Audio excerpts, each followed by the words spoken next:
Question 14 of this exercise says the perpendicular from A on side BC of a triangle ABC intersects BC at D such that DB equal to 3CD as shown in this figure. So observe this figure carefully. From the point A, from the vertex A, perpendicular AD is dropped onto BC such that DB is equal to 3CD. So this segment DB is equal to thrice of this segment CD. So let's write this given fact. DB is equal to 3 times CD. We have to prove that twice of AB square, AB is this segment, is equal to twice of AC square plus BC square. AC is this segment and BC is of course the third side of triangle ABC. So we have to prove this equality, and to do this we will apply the Pythagoras theorem to the two right angled triangles that you see in the figure. What are those two right angled triangles? One triangle is ABD and the other triangle is ACD. So let me highlight both triangles for you. So triangle ABD is this triangle. We can apply the Pythagoras theorem to this triangle, and similarly triangle ACD is this triangle on the left side, and we can apply the Pythagoras theorem to this triangle also because both triangles are right angled triangles. Okay, so let's do that now. In triangle ABD, what will we get if we apply the Pythagoras theorem? So AB square, AB is the hypotenuse, so AB square will be equal to AD square plus BD square. So this is what we will get from triangle ABD. Then from triangle ACD, if we apply the Pythagoras theorem, what will we get? So in this triangle ACD, AC is the hypotenuse, so AC square will be equal to AD square plus CD square. Okay, now what we want is AB square on the left side and AC square on the right side. So let's do one thing. Let's subtract these two equations that we have written. So let's call this equation 1. Let's call this equation 2. So how did I decide that we should subtract it?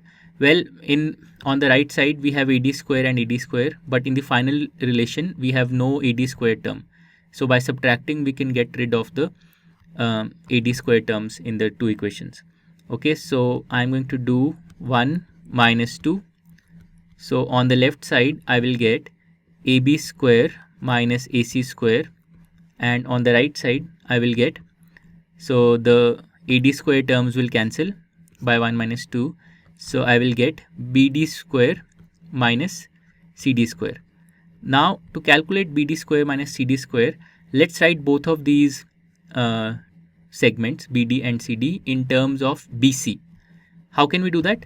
Well, DB is thrice of CD and DB plus CD is equal to the entire segment BC. So this tells us that DB will be equal to 3/4 of BC and CD will be equal to 1/4 of BC. So make sure that you understand how I have done this. Because DB is thrice of CD and because DB plus CD is BC, we can say that DB will be 3/4 of BC and CD will be 1/4 of BC. Okay, so now let's, on the right hand side, let's write BD and CD in terms of BC. So this will give us BD square. Instead of BD square we write 3/4 BC whole square minus, instead of CD let's write 1/4 BC, so 1/4 BC whole square.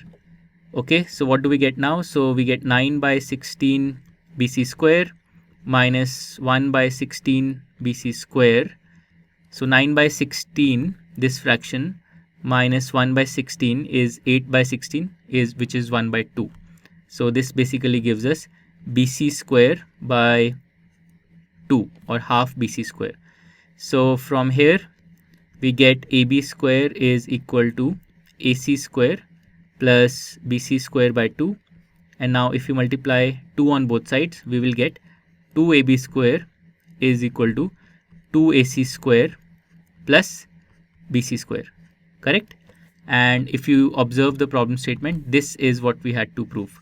On the left side we had 2AB square, on the right side we wanted to get 2ac square plus bc square. So this completes our proof for question number 14. To learn more about how QMath can help you crack school and board exams, explore QMath Leap, a live online classroom program run by highly experienced and committed teachers.